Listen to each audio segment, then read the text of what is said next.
This is second grade Go Math lesson 5.6, and today we're again working on two-digit addition, and it just says write the difference. Now I will warn you, out of these problems, there's one that you will not need to regroup on. So make sure you're paying attention. A lot of students, they get in a rush, they say, oh, I just need to regroup. And they forget not every single subtraction problem requires you to regroup. So I'm going to look over here, this first one, number 1, 50 minus 18. And I'm just going to draw some pictures just to help illustrate this one, and then I'll do a couple more without them. So I have 50, so I'm just going to draw 5 tens. 10, 20, 30, 40, 50. I have 0 ones, so I don't need to draw any ones, at least at this moment. I'm going to take away 8 from 0, but I can't do that. So I need to regroup one of these tens. I'm going to regroup that, make this a 4, and now I have 4 tens. 1, 2, 3, 4, or 40.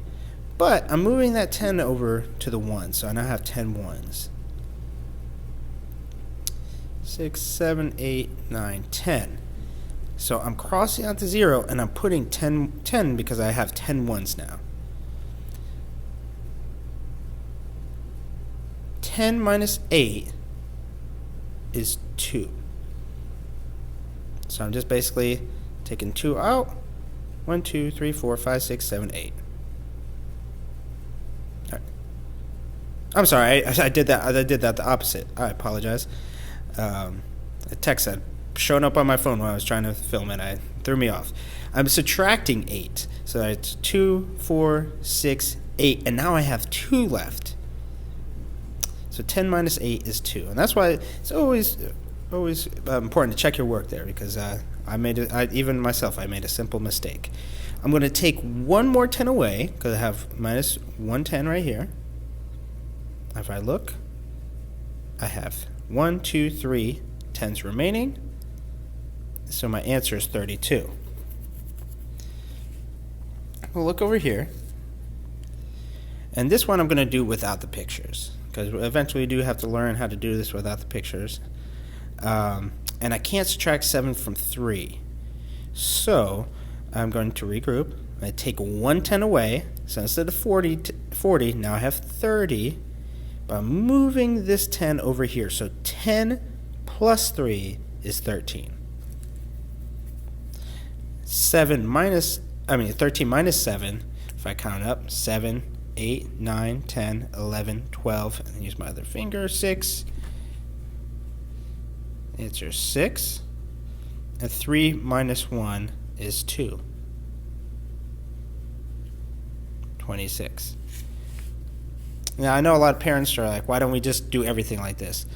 When we're doing like this just helps the students have a better understand what is actually happening. Where are these numbers going when we're regrouping? So when we draw pictures or use manipulatives, they give us a better sense of what's actually happening. And I'll do one more over here, 75 minus 18. I can't subtract 8 from 5, so I'm going to regroup. Take away a 10 from the 7, so now I have 6 10s instead of 7 10s. And now I'm going to bring 10 over to the ones. 10 plus 5 is 15. 15 minus 8. Here's a cool thing to look at. No, actually, that doesn't work. Never mind. I thought the numbers were different on the other problem. 15 minus 8. If I count up, 8, 9, 10, 11, 12, 13, 14, 15. So that would be 7. 6 minus 1 is 5. So 75 minus 18 is 57.